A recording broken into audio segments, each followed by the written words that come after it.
दोस्तों आप सब कैसे हो। आज क्लास 12th के हिस्ट्री का चैप्टर नंबर 3 जिसका नाम है जो बंधुत्व जाति तथा वर्ग, इसके जितने सारे इंपॉर्टेंट क्वेश्चन बनेंगे सारे इंपॉर्टेंट क्वेश्चन को इस वीडियो में डिस्कस करेंगे। वीडियो को अंत तक बने रहे। पहला जो इंपॉर्टेंट क्वेश्चन बच्चों, महाभारत क्या है। बहुत इंपॉर्टेंट टॉपिक है बच्चों, महाभारत क्या है आपको बारीकी से आंसर को समझना है।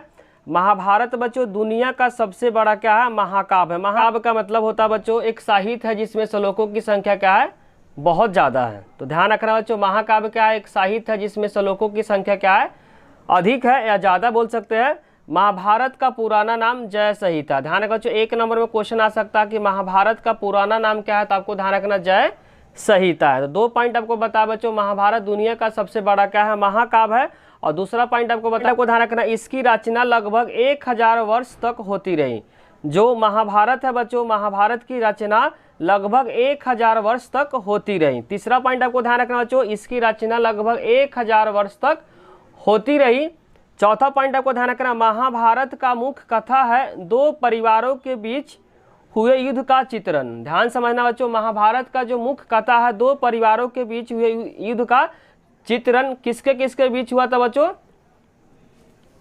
कौरव और पांडव के बीच हुआ था। महाभारत का जो लड़ाई हुआ था बच्चों किन 2 परिवारों के बीच हुआ था, तो आपको ध्यान रखना है कौरव और पांडव का हुआ था। आपको कमेंट बॉक्स में बताना बच्चों, जो महाभारत का जो लड़ाई हुआ था कौरव और पांडव के बीच, इसमें किसकी जीत हुई थी। तो 3 पॉइंट आपको बताया बच्चों, महाभारत दुनिया का सबसे बड़ा महाकाव्य है। महाभारत का जो पुराना नाम है जय संहिता, इसकी रचना लगभग 1000 वर्ष तक होती रही।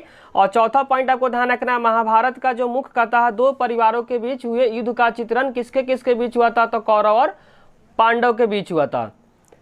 शुरू में इसमें बच्चों 8800 श्लोक थे। ध्यान रखना स्टार्टिंग में बच्चों इसमें श्लोकों की जो संख्या थे 8800 थे। और इसमें बाद में क्या हुआ बच्चों, 1 लाख से अधिक श्लोक हो गया। अब बच्चों इसमें अभी वर्तमान समय में 1 लाख से अधिक क्या है, महाभारत में श्लोकों की संख्या। तो आपको ध्यान रखना बच्चों, महाभारत में शुरुआत में 8800 श्लोक थे, लेकिन अभी क्या है वर्तमान समय में 1 लाख से अधिक क्या है श्लोक है। नेक्स्ट के जो मूल कथा के जो रचयिता है उनका नाम है बच्चों भाटसारथी। ध्यान समझना, बहुत इंपॉर्टेंट पॉइंट है, एमसीक्यू के लिए बहुत पेपर में आता है कि महाभारत के जो मूल कथा के जो रचयिता है उनका नाम है भाटसारथी। मूल कथा का मतलब होता है बच्चों, पहले के समय में जो लड़ाई होता था वो रथ से होता था। रथ पे जो बैठे जो सारथी है उन्हीं को बोला गया बच्चों यहाँ पे मूल कथा। तो मूल कथा का अगर रचयिता पूछेगा तो उनका नाम आपको ध्यान रखना भाटसारथी। अगर पेपर में पूछेगा बच्चों महाभारत की रचना कब से कब तक हुई थी, जस्ट हम लोग पढ़े थे कि महाभारत की रचना होने में कितना साल लग गया, तो 1000 वर्ष लग गया। तो महाभारत का जो रचना हुआ था बच्चों 5000 ईसा पूर्व से लेकर 500 ईस्वी के बीच इसकी क्या हुई थी, रचना हुई थी। ध्यान रखना बच्चों, महाभारत की जो रचना हुई है 500 ईसा पूर्व से लेकर 500 ईस्वी के बीच में इसकी रचना हुई है। तो इतने सारे बच्चों महाभारत के बारे में बेसिक पॉइंट बताया। सारे बेसिक पॉइंट को क्या करना, आपको बारीकी से याद करना है। और कोई भी पॉइंट समझने में आपको डाउट लग रहा है तो कमेंट बॉक्स में जरूर लिखें। नेक्स्ट पॉइंट बच्चों, महाभारत युद्ध के बारे में लिखना है। तो आपको ध्यान रखना, महाभारत का जो लड़ाई हुआ था बच्चों कौरव और पांडव के बीच हुआ था। महाभारत जो युद्ध हुआ था, जो लड़ाई हुआ था किसके किसके बीच हुआ था, कौरव और पांडव के बीच में हुआ था। और यह युद्ध कितने दिनों तक चला था, तो ध्यान रखना 18 दिन तक चला था बच्चों। ध्यान रखना बच्चों, यह युद्ध कितने दिनों तक चला था, 18 दिनों तक चला था। इस युद्ध में लाखों लोग क्या गए, मारे गए। ध्यान रखना बच्चों, इस युद्ध में लाखों लोग क्या गए, मारे गए। और महाभारत का जो युद्ध हुआ था बच्चों कुरुक्षेत्र जो हरियाणा में पड़ता है। ध्यान रखना बच्चों, महाभारत का जो लड़ाई हुआ था कहाँ पे हुआ था, कुरुक्षेत्र जो वर्तमान समय में कहाँ पे है, हरियाणा में। तो ध्यान रखना, महाभारत का जो लड़ाई हुआ था कौरव और पांडव के बीच हुआ था। यह लड़ाई कितने दिनों तक चला था, तो बच्चों 18 दिनों तक चला था। इस युद्ध में लाखों लोग क्या किए, मारे गए। और महाभारत का जो लड़ाई हुआ था कुरुक्षेत्र जो हरियाणा में पड़ता है।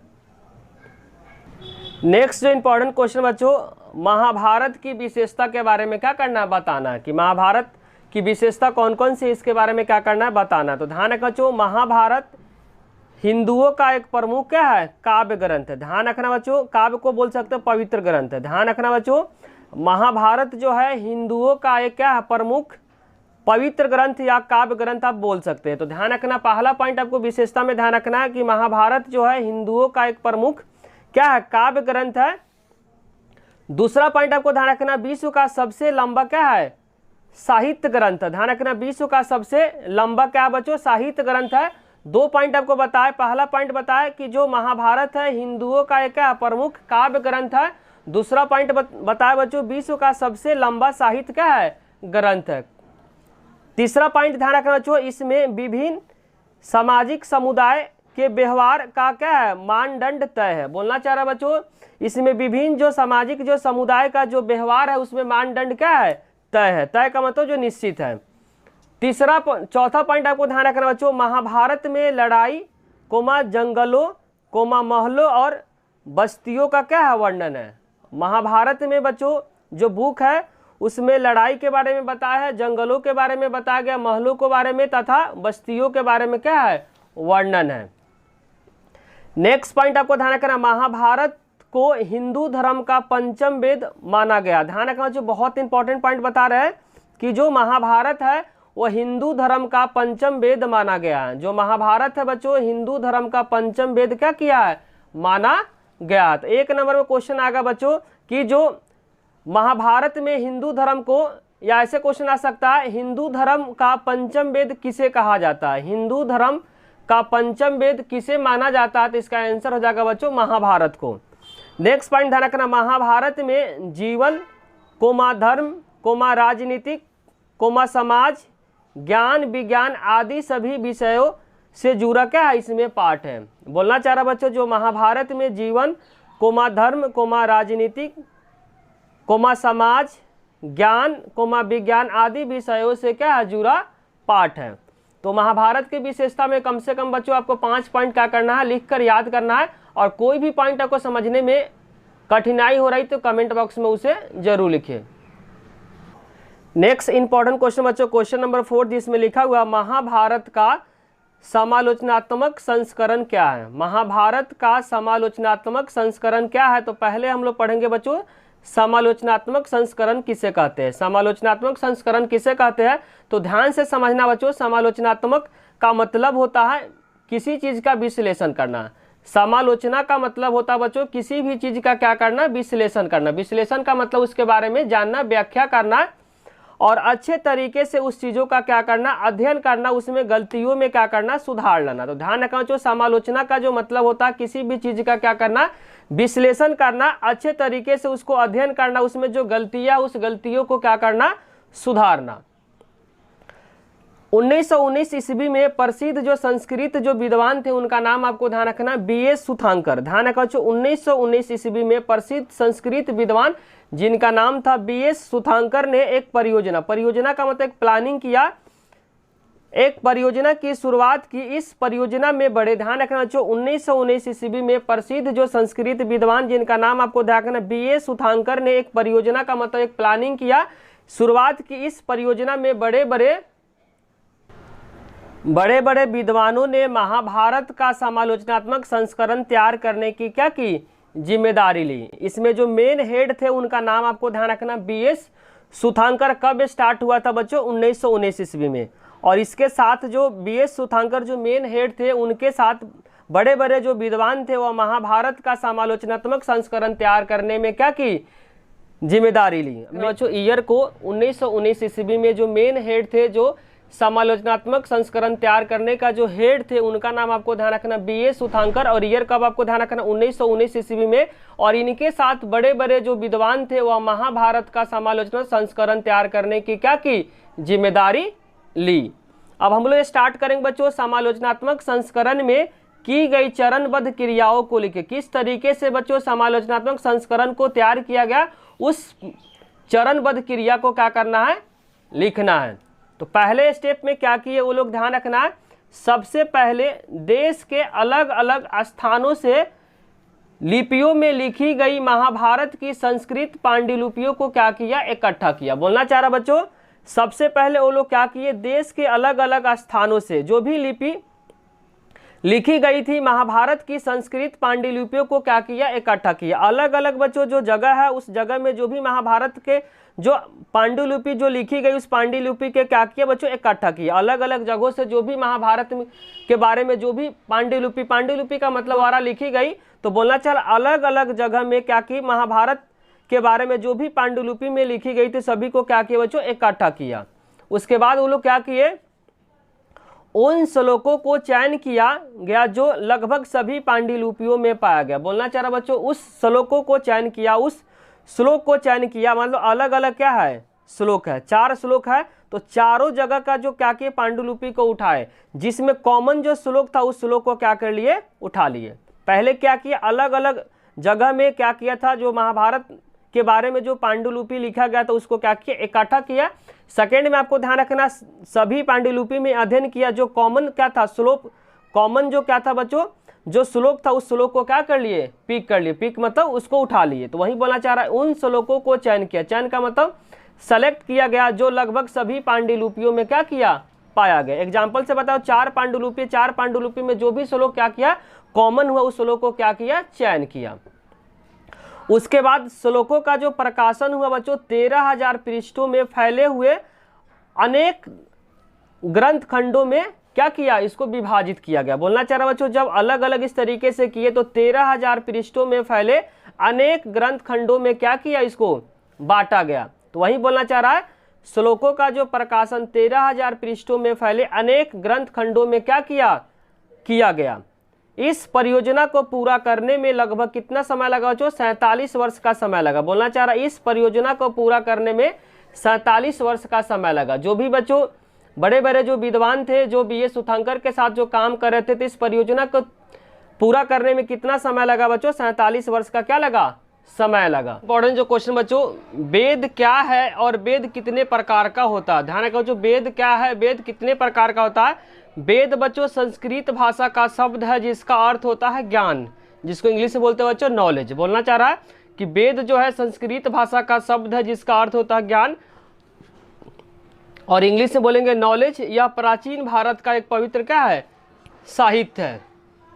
अब हम लोग पढ़ेंगे बच्चों वेद के कितने प्रकार होते हैं। तो वेद के बच्चों ध्यान रखना 4 प्रकार होता है। वेद के कितने प्रकार होते हैं, 4 प्रकार। पहला होता है ऋग्वेद, फिर सामवेद, अथर्ववेद और यजुर्वेद। तो पहले पढ़ेंगे बच्चों ऋग्वेद के बारे में। ऋग्वेद क्या बच्चों, सबसे पुराना वेद है। अगर पेपर में पूछेगा कि सबसे पुराना वेद का नाम बताओ तो इसका आंसर हो जाए बच्चों ऋग्वेद। तो लिखा हुआ यह सबसे पुराना वेद है, इसमें विभिन्न देवताओं के बारे में वर्णन किया गया है। बोलना चाह रहा बच्चों ऋग्वेद में बस 2 पॉइंट आपको ध्यान रखना है, यह सबसे पुराना वेद है, इसमें विभिन्न देवताओं के बारे में क्या है, वर्णन किया गया है। दूसरा जो वेद है बच्चों यजुर्वेद, इसमें क्या है, यज्ञ के लिए मंत्र दिया गया। बोलना चाह रहा बच्चों यज्ञ के लिए इसमें क्या दिया गया, मंत्र दिया गया। यजुर्वेद में आपको ध्यान रखना है यज्ञ के लिए क्या दिया गया, मंत्र दिया गया। और तीसरा जो वेद है उनका नाम है सामवेद। क्या नाम बच्चों, सामवेद। इसमें मुख्य विषय क्या बच्चों, उपासना तथा पूजा भक्ति है। इसका जो मुख्य विषय है बच्चों उपासना तथा क्या है, पूजा भक्ति। और लास्ट जो वेद है अथर्ववेद, इसमें क्या है बच्चों, जादू टोना रोगनाशक। रोगनाशक मतलब क्या करना, वेद पर के रोग को क्या कर देना, खत्म कर देना। मंत्र तथा वशीकरण वर्णित है। बोलना चाह रहा है अथर्ववेद में बच्चों इसमें जादू टोना है, रोगनाशक मंत्र है तथा क्या है, वशीकरण। वशीकरण का मतलब किसी को क्या करते हैं, वश में कर लेते हैं ना, वही क्या होता है, वशीकरण होता है। तो अथर्ववेद में ध्यान रखना है, इसमें बच्चों जादू टोना है, रोगनाशक का मतलब होता है मंत्र पढ़ के रोग को क्या कर देना, खत्म कर देना। और वशीकरण का मतलब होता है कि किसी को क्या करना, अपने बस में कर लेना। सारे चीज किसमें वर्णित है बच्चों, अथर्ववेद में क्या है, वर्णित है। नेक्स्ट जो इंपॉर्टेंट क्वेश्चन बच्चों, परिवार किसे कहते हैं। ध्यान समझना बच्चों, परिवार किसे कहते हैं, तो लोगों का समूह जिसमें लोग भोजन और अन्य संसाधनों को आपस में मिल बांट कर क्या करते हैं, प्रयोग करते हैं, जिसको हम लोग क्या बोलते हैं, परिवार कहते हैं। लोगों का समूह जिसमें लोग क्या करते हैं बच्चों, भोजन और अन्य संसाधनों का आपस में बांटकर क्या करते हैं, प्रयोग करते हैं, जिसे क्या बोलते हैं बच्चों, परिवार कहते हैं।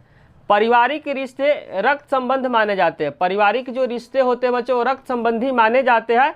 कुछ समाज में बच्चों जो चचेरे हो गए, मौसेरे भाई बहन का भी रिश्ता को क्या कहता है, परिवार माना जाता है। लेकिन अन्य समाज में ऐसा नहीं है। बोलना चाह रहा बच्चों पारिवारिक रिश्ता रक्त संबंध माने जाते हैं। कुछ समाज में बच्चों जो चचेरे मौसेरे भाई बहन का जो रिश्ता भी क्या होता है, परिवार के अंदर माना जाता है, लेकिन अन्य समाज में ऐसा नहीं होता है। नेक्स्ट इंपॉर्टेंट जो क्वेश्चन बच्चों, पितृवंशिकता किसे कहते हैं? पेपर के लिए बहुत इंपॉर्टेंट है बच्चों। पितृवंशिकता किसे कहते हैं? ध्यान से समझना है। पितृवंशिकता एक ऐसी सामाजिक व्यवस्था है जिसमें समाज में पुरुषों का अधिक महत्व दिया जाता है। बोलना चाह रहा हूं बच्चों, पितृवंशिकता एक ऐसी सामाजिक व्यवस्था है जिसमें समाज में क्या होता है बच्चों, पुरुषों को अधिक महत्व दिया जाता है, महिलाओं को बहुत कम दिया जाता है।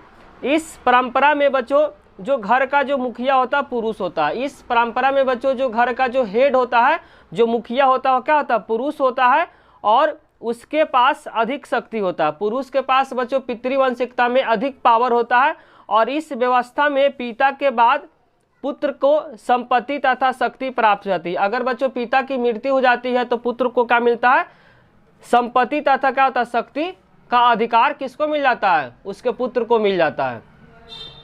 नेक्स्ट पॉइंट है बच्चों, इसमें नेक्स्ट पॉइंट ध्यान रखना बच्चों, अगर उनके पुत्र नहीं होते, जो राजा होते थे बच्चों, अगर उनके पास पुत्र नहीं होते थे तो उनके जो संबंधी में भाई को क्या किया जाता, उत्तराधिकारी बना जाता। कोई राजा बच्चों, मान लेते राजा का अगर पुत्र नहीं है तो उसके जो संबंधी है, जो रिलेटिव में अगर कोई भी भाई होता उसको क्या बना दिया जाता है, उसको उत्तराधिकारी बना दिया जाता। पहले ही बोल देता था बच्चों कि मेरे मरने के बाद जो उत्तराधिकारी बनेगा, पहले ही क्या कर देता था, बोल देता था। तो ध्यान रखना कि कोई राजा था, अगर राजा के पुत्र नहीं होने पे उनके जो संबंधी जो भाई को क्या बना दिया जाता, उत्तराधिकारी बना दिया जाता था। बच्चों क्वेश्चन नंबर 9 में जिसमें लिखा हुआ है मातृवंशिकता किसे कहते हैं, तो ध्यान समझना बच्चों, इस शब्द का प्रयोग वहां की जाती है जहां वंश परंपरा माँ से जुड़ी होती है। बोलना चाह रहा बच्चों, मातृवंशिकता इस शब्द का प्रयोग वहां की जाती है जहां वंश परंपरा माँ से जुड़ी होती है। ध्यान रखना बच्चों, मातृ में नाम ही क्या है, मातृ मतलब माँ से, तो जो भी वंश परंपरा माँ से जुड़ी होती है उसको बोलते हैं बच्चों मातृवंशिकता।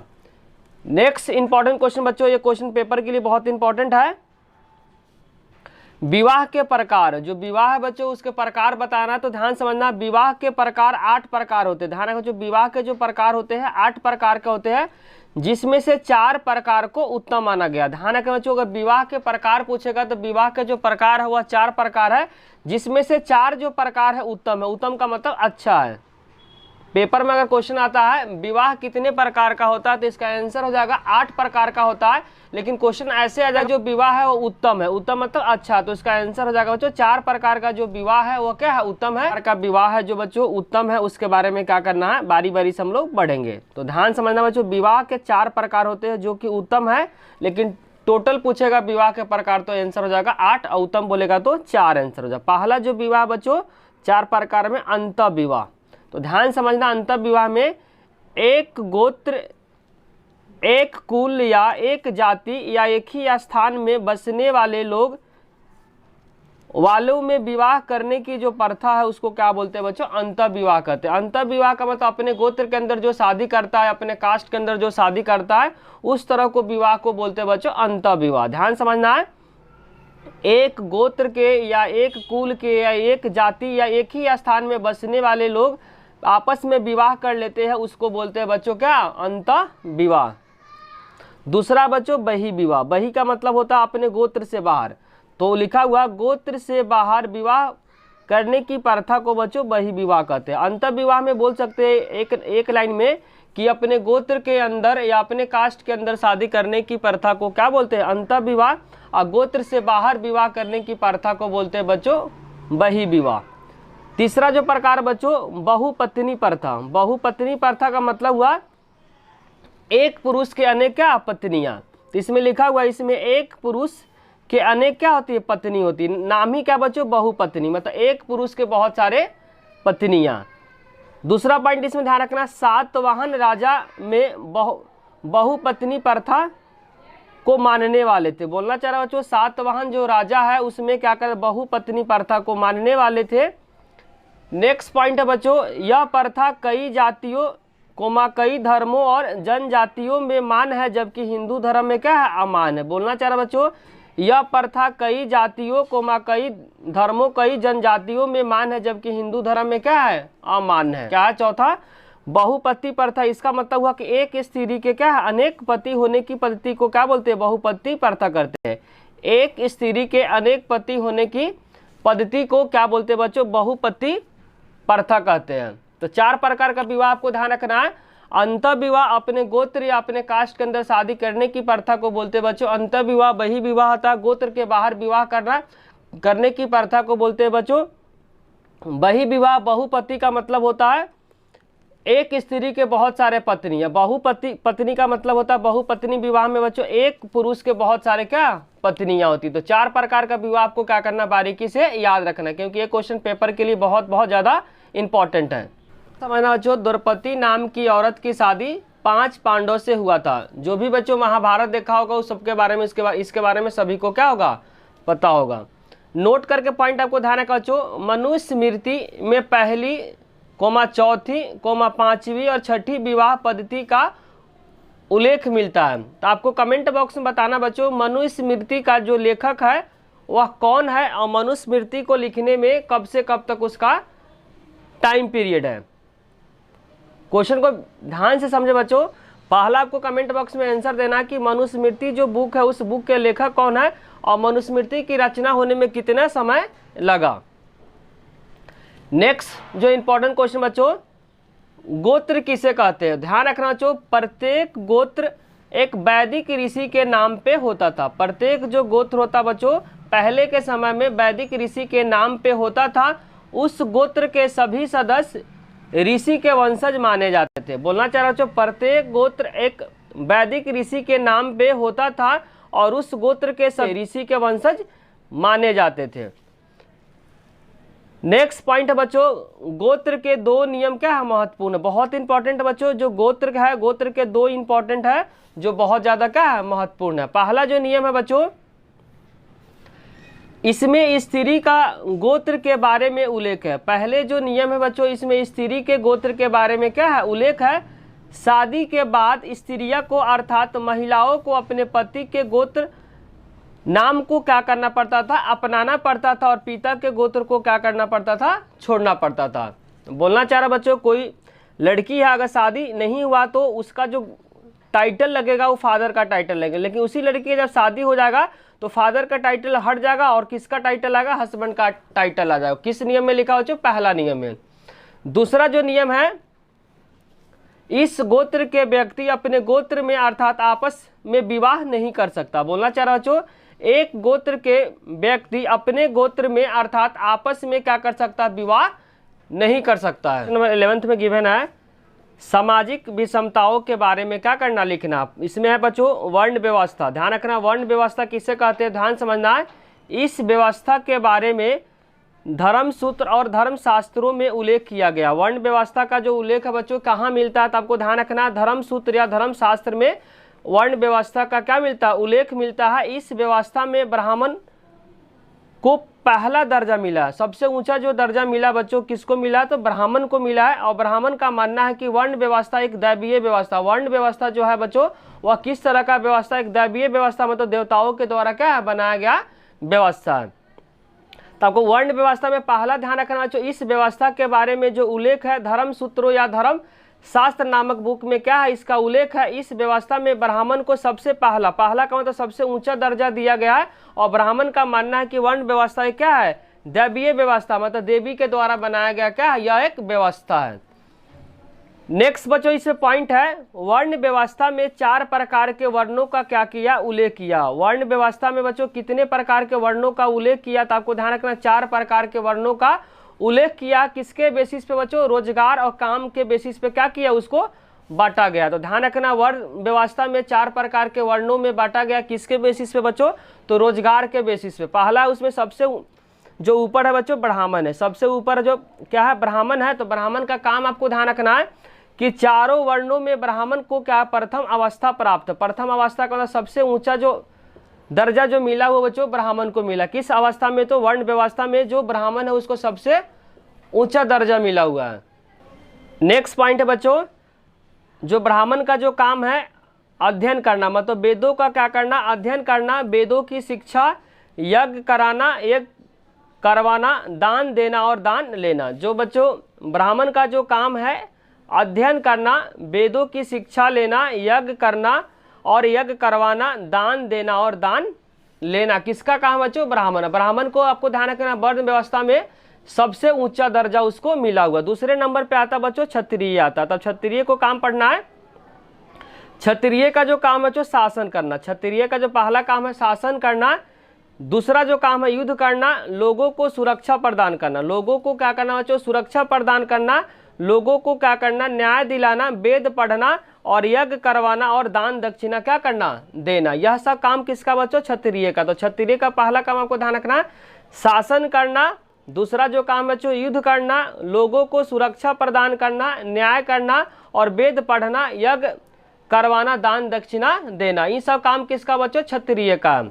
तीसरा जो काम है, तीसरा जो है वर्ण व्यवस्था में तीसरे नंबर पे जिसको रखा गया वैश्य है, क्या है? उसका काम है कृषि करना, पशुपालन करना, गौ पालन, गौ का मतलब गाय को पालना, व्यापार करना, वेद को पढ़ना और यज्ञ करवाना। और इसमें आप ऐड कर सकते हो दान दक्षिणा देना। तो वैश्य का जो काम ध्यान रखना, कृषि करना, पशुपालन करना, गौ पालन मतलब गाय को पालन करना और व्यापार करना, वेद को पढ़ना, यह करवाना। इसमें ऐड कर सकते हो दान दक्षिणा देना। और सबसे नीचे जो रखा गया बच्चों शूद्र को रखा गया। शूद्र का जो काम है तीनों वर्गों का क्या करना? सेवा करना। जो ऊपर में तीन जो वर्ग है उन तीनों वर्गों का क्या करना? सेवा करना। तो वर्ण व्यवस्था में बच्चों चारों को बहुत बारीकी से आपको याद करना। पहले नंबर पे सबसे ऊंचे नंबर पे क्या है? ब्राह्मण। तो ब्राह्मण का आपको काम ध्यान रखना। दूसरे नंबर पे आता है क्षत्रिय, तीसरे नंबर पे वैश्य आता और चौथे नंबर पे शूद्र आता। शूद्र का काम आपको ध्यान रखना, ऊपर के जो तीनों वर्ग है उसको क्या करना? सेवा करना। नेक्स्ट इंपॉर्टेंट क्वेश्चन बच्चों, क्वेश्चन नंबर 12 में लिखा वर्ण व्यवस्था के बारे में ब्राह्मण का क्या तर्क है? तर्क मतलब विचार है। तो पहला इसका विचार है बच्चों, ध्यान से समझना बच्चों इस क्वेश्चन को। वर्ण व्यवस्था को लागू करने अर्थात इसका पालन करवाने के लिए ब्राह्मण ने कुछ नीतियां बनाई थी। बोलना चाह रहा हूँ बच्चों, वर्ण व्यवस्था को लागू करने अर्थात इसको पालन करवाने के लिए ब्राह्मण ने कुछ नीतियां अपनाई थी। उस नीति के बारे में पढ़ते बच्चों। पहला नीति क्या अपनाए थे? पहला नीति वर्ण व्यवस्था को दैवीय व्यवस्था बताया गया। पहला नीति में ब्राह्मण लोग क्या किए? जो वर्ण व्यवस्था है, वर्ण व्यवस्था को किसने बनाया बच्चों? देवीय व्यवस्था बताया। को ध्यान रखना कि पहला नीति वर्ण व्यवस्था को देवीय व्यवस्था ब्राह्मण लोगों ने बताया। दूसरा आपको पॉइंट ध्यान रखना बच्चों, दूसरा नीति में ब्राह्मण ने राजाओं को अपने शासन क्षेत्र में वर्ण व्यवस्था को पालन करवाने को कहा। बोलना चाह रहा बच्चों दूसरा पॉइंट आपको ध्यान रखना बच्चों, दूसरा नीति में ब्राह्मण ने राजाओं को अपने शासन क्षेत्र में वर्ण व्यवस्था का पालन करने को कहा। डायरेक्ट जो ब्राह्मण थे बच्चों डायरेक्ट आके से राजा से बात करते थे कि जिस क्षेत्र में राजा का शासन चलता था वो डायरेक्ट बोलते थे राजा को क्या करे? अपने क्षेत्र में क्या वर्ण व्यवस्था को लागू करे। तीसरा पॉइंट आपको ध्यान रखना है, तीसरा नीति में ब्राह्मण ने लोगों को यह विश्वास दिलाने का पूरा प्रयास किया और उनका सम्मान तथा उनके जन्म पे क्या आधारित है? तीसरा नीति में ब्राह्मण ने लोगों को यह विश्वास दिलाने का पूरा प्रयास किया, उनका सम्मान उनके जन्म के आधार पे क्या आधारित है। अगर मान लो कुम्हार का लड़का है तो कुम्हार का ही काम करेगा, जो सोनार का जो लड़का है वो सोनार का ही काम करेगा। तो उसी तरीके से बोलना चाहे तीसरा नीति में ब्राह्मण ने लोगों को यह विश्वास दिलाने का पूरा प्रयास किया, उनका सम्मान उनके जन्म के आधार पे क्या है? आधारित है। जिस कुल में जो बच्चा जन्म लिया उसी कुल का क्या करेगा? काम करेगा। कोई कुम्हार का लड़का तो कुम्हार का ही काम करेगा। तो तीनों नीति को क्या करना आपको बारीकी से याद करना। पहला नीति बताया वर्ण व्यवस्था का क्या बच्चों? एक दैवीय व्यवस्था है। दूसरे में ब्राह्मण ने डायरेक्ट किससे बात की? राजा से। और तीसरे में लोगों को यह विश्वास दिलाने में पूरा प्रयास किया कि उनका सम्मान तथा उनके जन्म के आधार पर क्या है? आधारित है। बच्चों क्वेश्चन नंबर 13 जिसमें लिखा वर्ण व्यवस्था के बारे में भ्रम या त्रुटियां के बारे में क्या करना है? बताना कि वर्ण व्यवस्था में जो भी बातें लिखी गई उसमें भ्रम क्या, गलती क्या, उसके बारे में क्या करना आपको बताना है।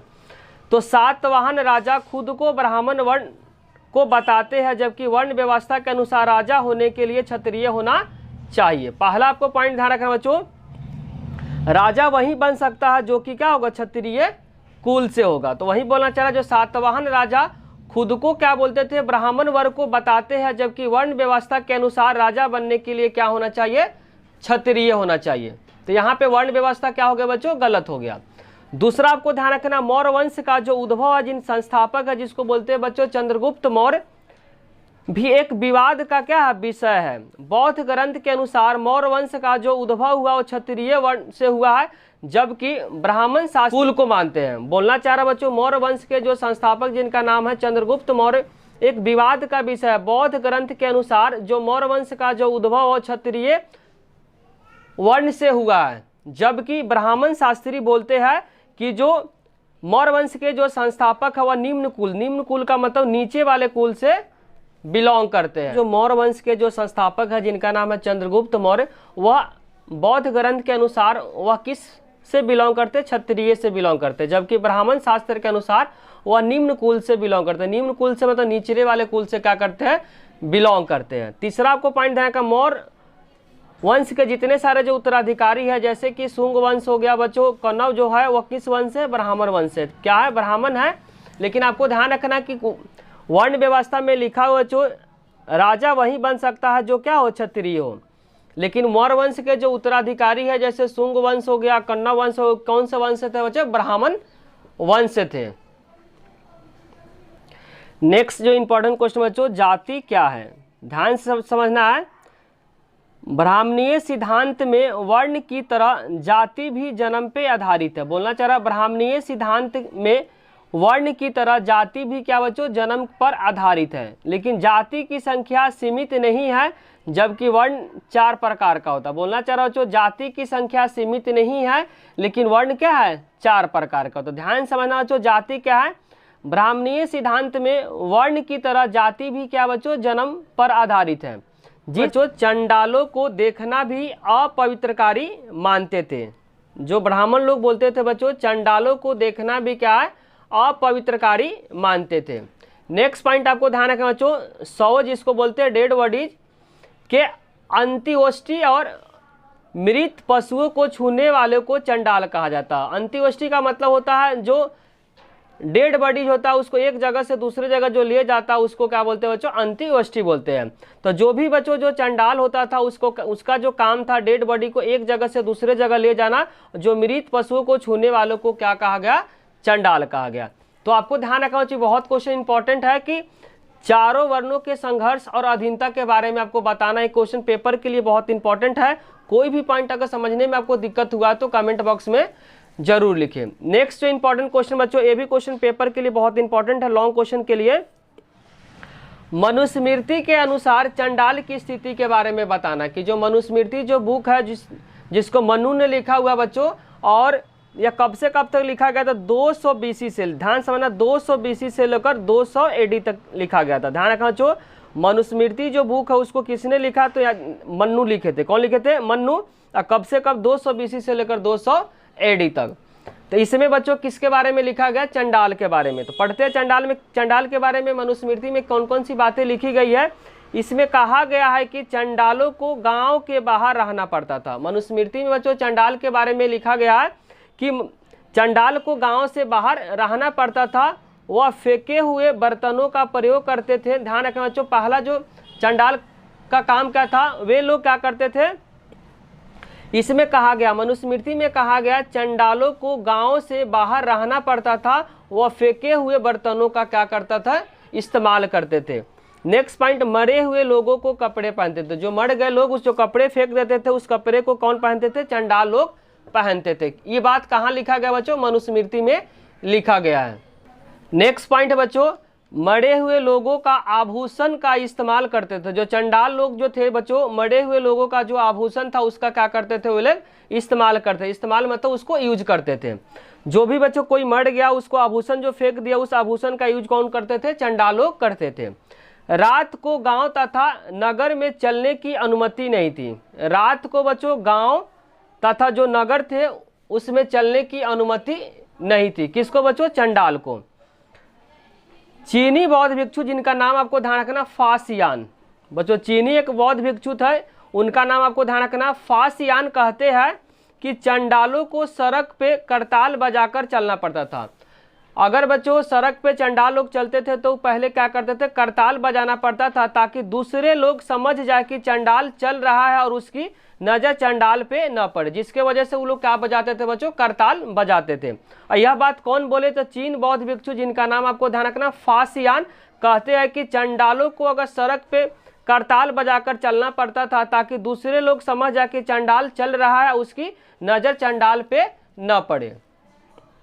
इतने सारे बात बच्चों मनुस्मृति में लिखा गया चंडाल के बारे में, सारे पॉइंट को क्या करना आपको बारीकी से याद करना, क्योंकि ये क्वेश्चन पेपर के पॉइंट ऑफ व्यू से बहुत ज़्यादा इंपॉर्टेंट है। नेक्स्ट क्वेश्चन बच्चों, संसाधन पर स्त्री तथा पुरुष का अलग अलग अधिकार के बारे में क्या करना है, पढ़ना है। संसाधन पे स्त्री तथा पुरुष पे अलग अलग अधिकार है बच्चों, इसके बारे में क्या करना है, इस क्वेश्चन में बताना है। मनुस्मृति के अनुसार माता पिता की मृत्यु के बाद पैतृक संपत्ति पे सभी पुत्रों को बराबर बंटवारा होता था।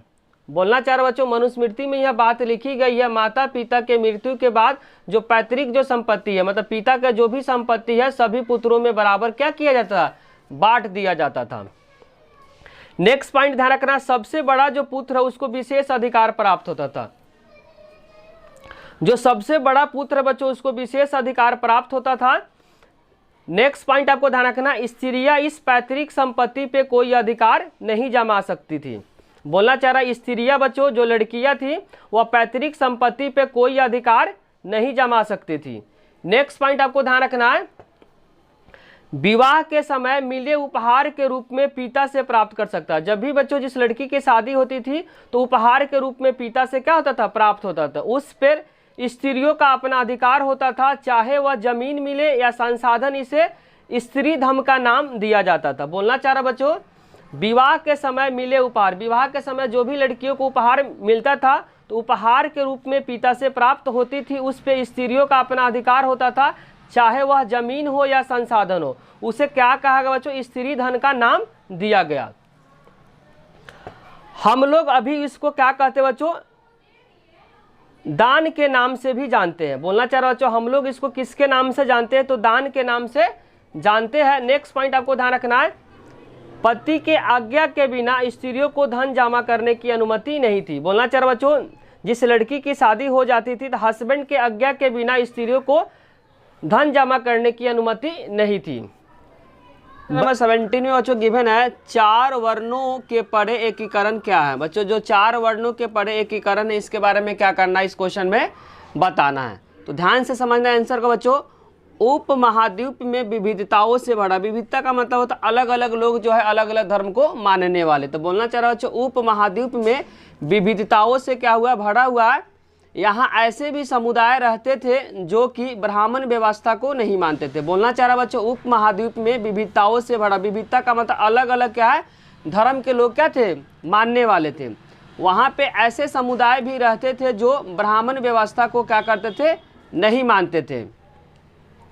आगे लिखा हुआ, संस्कृत साहित्य में ऐसे समुदाय को, बोलना चाह रहा जो भी इंसान अगर ब्राह्मण व्यवस्था को नहीं मानते हैं उसके लिए संस्कृत साहित्य में ऐसे समुदाय का, ऐसे ग्रुप को क्या बोला गया बच्चों, विचित्र बोला गया। क्या बोला गया, विचित्र बोला गया, असभ्य बोला गया, उसे बर्बर बोला गया और जंगली माना गया। बोलना चाह रहा बच्चों, उप महाद्वीप में जो विविधताओं से भरा है ऐसे भी वहाँ पे समुदाय रहते थे जो ब्राह्मण व्यवस्था को नहीं मानते थे। जो भी ब्राह्मण व्यवस्था को नहीं मानते थे उसके लिए संस्कृत साहित्य में ऐसे समुदाय के लिए जो वर्ड यूज हुआ है बच्चों, जो कि ब्राह्मण व्यवस्था को नहीं मानते हैं, उस तरह के समुदाय के लिए संस्कृत साहित्य में जो वर्ड यूज हुआ है वह विचित्र वर्ड यूज हुआ है, उसके लिए असभ्य वर्ड यूज हुआ है, बर्बर हुआ है और जंगली माना गया। किसके लिए, जो भी ब्राह्मण व्यवस्था को जो भी समुदाय नहीं मानते थे उनके लिए जो शब्द जो यूज हुआ है संस्कृत साहित्य में विचित्र, असभ्य, बर्बर और जंगली माना जाता था।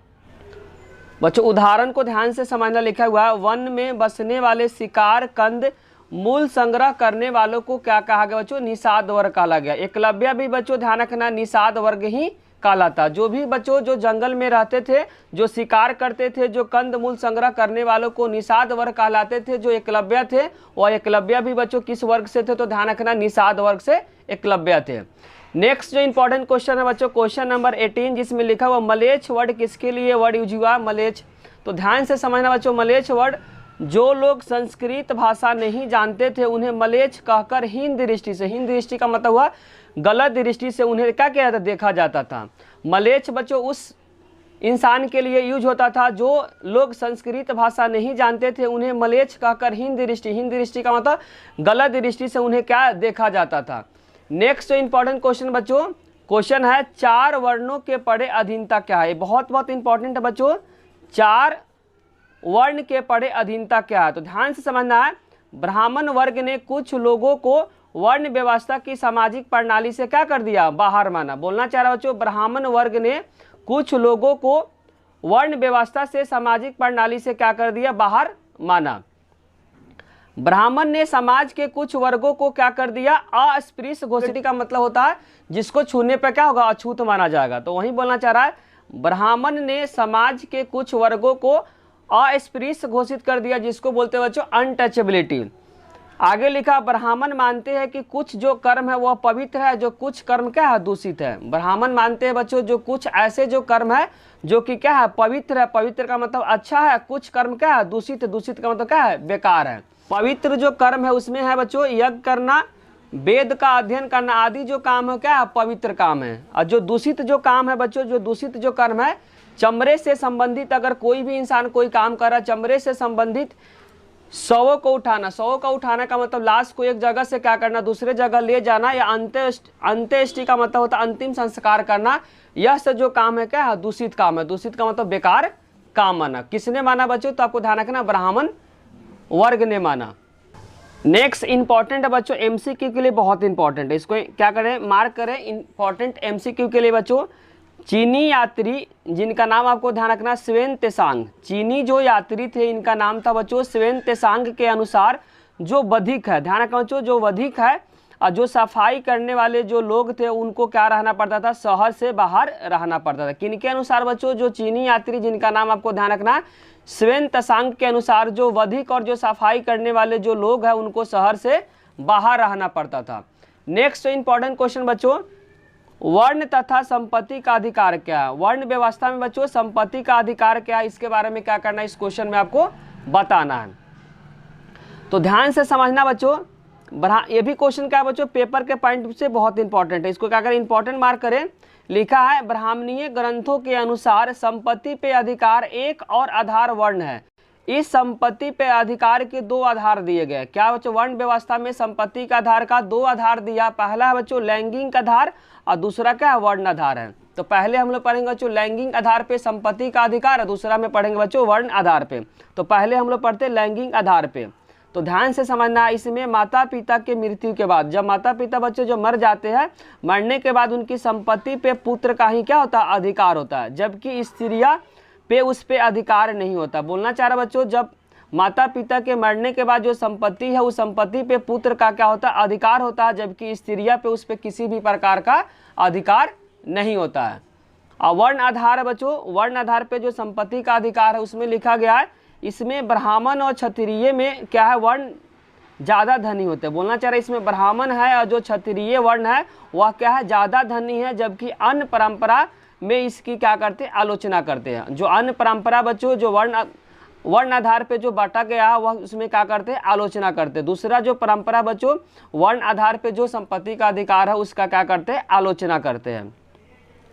नेक्स्ट क्वेश्चन नंबर 21 बच्चों, पेपर के पॉइंट ऑफ व्यू से बहुत इंपॉर्टेंट है। क्वेश्चन है, महाभारत एक गतिशील ग्रंथ है कैसे। इसके बारे में बताना बच्चों कि जो महाभारत है एक गतिशील ग्रंथ है कैसे, इसके बारे में क्या करना है, इस क्वेश्चन में बताना है। आंसर को बच्चों बारीकी से समझना है। महाभारत एक गतिशील ग्रंथ है क्योंकि यह हजारों सालों तक लिखा गया। बोलना चाह रहा बच्चों, महाभारत एक गतिशील ग्रंथ है क्योंकि रीजन बता रहा है यहाँ पे, यह हजारों सालों तक क्या किया, लिखा गया।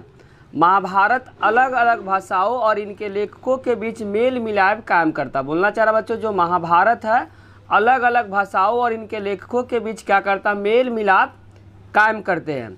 इनमें कहानियों का उद्भव, बोलना चाह रहा बच्चों, इनमें कहानियों का उद्भव अनेक क्षेत्रों में हुआ। बोलना चाह रहा बच्चों, इनमें कहानियों का जो उद्भव हुआ है अनेक क्षेत्रों में हुआ है। इसका प्रचार प्रसार खास लोगों तक हुआ। बोलना चाह रहा हूँ, जो इसका प्रचार जो प्रसार हुआ खास लोगों तक हुआ है। इसमें कई सारे श्लोक है। इसमें बोलना चाह रहा बच्चों, जो महाभारत है इसमें कई सारे क्या है, श्लोक है, और यह दुनिया का सबसे बड़ा महाकाव्य है। आपको ध्यान रखना बच्चों, जो महाभारत है यह दुनिया का सबसे बड़ा क्या है, महाकाव्य है। क्वेश्चन नंबर 22 में बच्चों गिवन है, स्त्री धन को परिभाषित करें कि स्त्री धन किसे कहते हैं। तो ध्यान से इसको आंसर को समझना बच्चों। अब कोई स्त्री किसी से धन लेकर विवाह करती है, पहले के समय में पहले के समय बच्चों राजा महाराजा किसी गरीब लड़की से शादी करते थे तो राजा क्या करते, उस गरीब लड़की को धन देते थे, उसके बाद क्या करते थे, उस लड़की से विवाह करते थे। तो वहीं बोलना चाह रहा, जब कोई स्त्री किसी से धन लेकर विवाह करते हैं तो इस विवाह को क्या कहा जाता है बच्चों, स्त्री धन कहा जाता है। यानी यहाँ पे दहेज लड़के वाले लड़की को देते थे। बोलना चाह रहा है यहाँ पे बच्चों जो दहेज थे वह लड़के वाले लड़की को देते थे। या दूसरा में, विवाह के समय मिले उपहार के रूप में जो पिता से प्राप्त होता है उस पे स्त्रियों का अपना अधिकार होता है। बोलना चाह रहा है बच्चों विवाह के समय मिले उपहार के रूप में जो पिता से प्राप्त होते हैं उस पे किसका अधिकार होता है, स्त्रियों का अपना अधिकार होता है, चाहे वह जमीन हो या संसाधन हो। इसी को बोला जाता है बच्चों स्त्री धन के नाम से जाना जाता है। विवाह के समय बच्चों बोलना चाह रहा है जब किसी लड़की का विवाह होता है तो उसके जो पिता है अपने पुत्री को क्या करते हैं, विवाह के समय जो भी धन देता है वह क्या कहलाता है बच्चों, स्त्री धन कहलाता है। नेक्स्ट इंपॉर्टेंट जो क्वेश्चन है बच्चों, महाभारत कालीन में स्त्रियों के विभिन्न समस्याओं को क्या करना, लिखना है। बोलना चाह रहा महाभारत जब काल चल रहा था उस समय स्त्री का क्या स्थिति था, इसके बारे में क्या करना है, इस क्वेश्चन में बताना है। तो बोलना चाह रहा हूँ जो महाभारत काल में स्त्रियों को निम्नलिखित क्या थी, समस्या थी। बारी बारी से सारे समस्या को क्या करना, पढ़ना है। पहला समस्या बच्चों ध्यान रखना, समाज में पितृ प्रधान था। पितृ का मतलब पिता क्या था, समाज में प्रधान था। जो घर का जो मुखिया हुआ करता था वह क्या हुआ करता था बच्चों, पिता हुआ करता था। नेक्स्ट है बच्चों, पिता की संपत्ति पे पुत्री का कोई अधिकार नहीं होता था। पिता की जो भी संपत्ति है उस पर पुत्री का कोई भी अधिकार नहीं होता था। तीसरा पॉइंट आपको ध्यान रखना, स्त्रियों को पुरुषों से निम्न समझा जाता था। स्त्रियों को पुरुषों से बच्चों निम्न का मतलब वहाँ था नीच समझा जाता था। नेक्स्ट पॉइंट आपको ध्यान रखना, स्त्रियों को पुरुषों के अधीन रहना पड़ता था। जो स्त्री है बच्चों पुरुषों को क्या रहना पड़ता था, अधीन। अधीन का मतलब उसके अंडर रहना पड़ता था। नेक्स्ट पॉइंट, महिलाओं को उच्च शिक्षा धारण करने का अधिकार नहीं था। महिला बच्चों उच्च शिक्षा धारण नहीं कर सकती थी। महाभारत के समय बच्चों जो स्त्रियां थी वह उच्च शिक्षा धारण नहीं कर सकती थी। नेक्स्ट पॉइंट आपको ध्यान रखना, स्त्रियों को बहुत कम अधिकार था। स्त्री को जो अधिकार था बच्चों बहुत कम अधिकार था। और नेक्स्ट आपको ध्यान रखना, स्त्रियां युद्ध में भाग नहीं ले सकती है। जो स्त्रियां बच्चों वो लड़ाई में क्या कर सकती है, भाग नहीं ले सकती है। नेक्स्ट इंपॉर्टेंट क्वेश्चन बच्चों, भगवत गीता के विषय में आप क्या जानते हैं। नेक्स्ट इंपॉर्टेंट क्वेश्चन बच्चों, भगवत गीता के बारे में आप क्या जानते हैं। तो ध्यान समझना बच्चों, महाभारत का सर्वाधिक उपदेशात्मक अंश को बोला जाता है बच्चों भगवत गीता। बोलना चाह रहा महाभारत का जो सर्वाधिक मतलब जो सबसे ज़्यादा उपदेशात्मक जो अंश है वह क्या कहलाता है, भगवत गीता। नेक्स्ट पॉइंट है बच्चों, भगवत गीता का शाब्दिक जो अर्थ है भगवान का गीता। अगर एक नंबर में आता बच्चों भगवत गीता का शाब्दिक अर्थ अगर पूछता तो आपको ध्यान रखना भगवान का गीता, या और में आप बोल सकते हैं युद्ध भूमि में कृष्ण द्वारा अर्जुन को दिया गया उपदेश भी क्या कहलाता, भगवत गीता का अर्थ कहलाता है। तो ध्यान रखना बच्चों भगवत गीता का दो अर्थ है। भगवत गीता का जो शाब्दिक अर्थ है भगवान का गीत, या और में आप बोल सकते हैं युद्ध भूमि में कृष्ण द्वारा अर्जुन को दिया गया उपदेश भी क्या कहलाता है, भगवत गीता का अर्थ कहलाता है। नेक्स्ट पॉइंट आपको ध्यान रखना बच्चों भगवत गीता के बारे में, इसकी जो मूल भाषा बच्चों संस्कृत में। ध्यान रखना इसकी जो मूल भाषा बच्चों जो किस में है, संस्कृत में है, लेकिन इसका विश्व में अनेक भाषाओं में अनुवाद हो चुका है। स्टार्टिंग समय बच्चों जो महाभारत था या भगवत गीता था वह किस में लिखा हुआ था, तो संस्कृत में लिखा हुआ था, लेकिन बाद में बच्चों विश्व में अनेक भाषाओं में इसका क्या किया गया, अनुवाद किया गया। और इस ग्रंथ में कितने अध्याय है तो आपको ध्यान रखना 18 अध्याय है। इस ग्रंथ में बच्चों कुल कितने अध्याय है, अध्याय का मतलब खंड है, तो आपको ध्यान रखना 18 खंड है। नेक्स्ट जो इंपॉर्टेंट क्वेश्चन बच्चों, वर्ण और जाति में अंतर को लिखना, कि वर्ण और जाति में बच्चों क्या अंतर है, इसके बारे में क्या करना, बताना। ये भी क्वेश्चन क्या बच्चों पेपर के पॉइंट ऑफ व्यू से बहुत बहुत इंपॉर्टेंट है।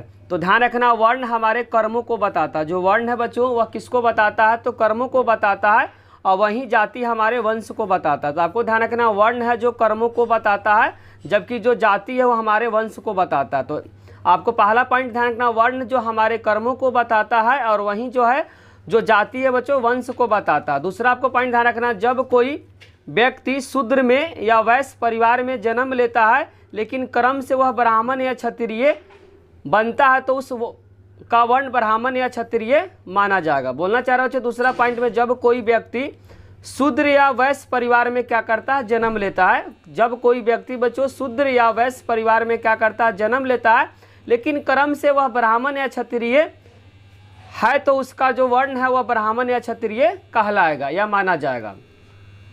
बोलना चाह रहा बच्चों, जब कोई भी व्यक्ति अगर क्या करता है, शूद्र या वैश्य में क्या करता है, जन्म लेता है, लेकिन वह कर्म से बच्चों आपको ध्यान रखना ब्राह्मण या क्षत्रिय है तो जो उसका वर्ण है क्या कहलाएगा, जो कर्म के आधार पर, हम लोग जस्ट अभी पढ़े बच्चों, जो वर्ण होता है वो कर्म के आधार पर। इसका जन्म तो हुआ बच्चों वैश्य और शूद्र में, लेकिन इसका कर्म अगर क्षत्रिय और किस में है, ब्राह्मण है, तो इसका जो कुल कहलाएगा, जो वर्ण कहलाएगा, क्या कहलाएगा बच्चों, वह क्षत्रिय या क्या कहलाएगा, ब्राह्मण कहलाएगा। वही पॉइंट इसमें लिखना चाह रहा है, जब कोई व्यक्ति शूद्र या वैश्य परिवार में जन्म लेता है तो कर्म से, लेकिन वह क्या है, ब्राह्मण या क्षत्रिय मानता है तो उसका वर्ण ब्राह्मण या क्षत्रिय क्या कहेगा, माना जाएगा। जबकि बच्चों जाति यदि मानव का है तो उसे बदल नहीं सकते, वो जाति को हम बदल नहीं सकते हैं। आप ऐसे भी ले सकते हैं बच्चों, जाति को बदल नहीं सकते लेकिन वर्ण को क्या कर सकते हैं, बदल सकते हैं।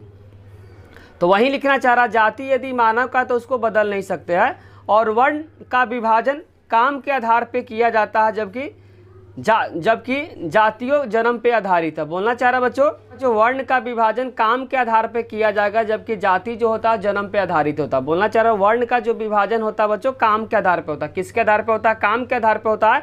जबकि जो जाति होता है बच्चों जन्म पर आधारित होता है। जबकि जो जाति होता है बच्चों किस पे आधारित होता है, तो जन्म पे आधारित होता है। नेक्स्ट इंपॉर्टेंट जो क्वेश्चन बच्चों, उसमें क्या करना, मैचिंग का क्वेश्चन है। क्वेश्चन नंबर 26 में बच्चों लिखा हुआ क्या करना, ये उनको सुमेलित करना, क्या करना, मैचिंग का क्वेश्चन है।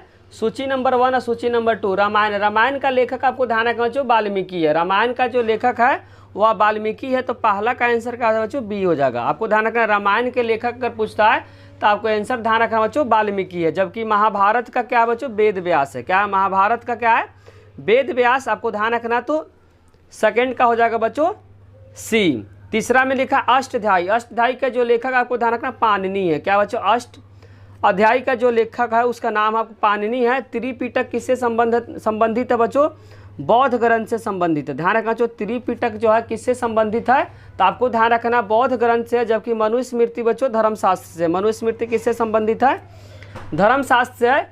इसी के साथ बच्चों चैप्टर नंबर 3 के जितने सारे इंपॉर्टेंट क्वेश्चन थे, सारे इंपॉर्टेंट क्वेश्चन को इस वीडियो में डिस्कस कर दिए बच्चों। अगर वीडियो अच्छी लगे तो लाइक, कमेंट और सब्सक्राइब करना चैनल को ना भूले। आप लोग का कमेंट ही बच्चों हम लोग को मोटिवेट करता वीडियो बनाने के लिए। साथ साथ दोस्तों के साथ शेयर करना भी ना भूले। Thank you.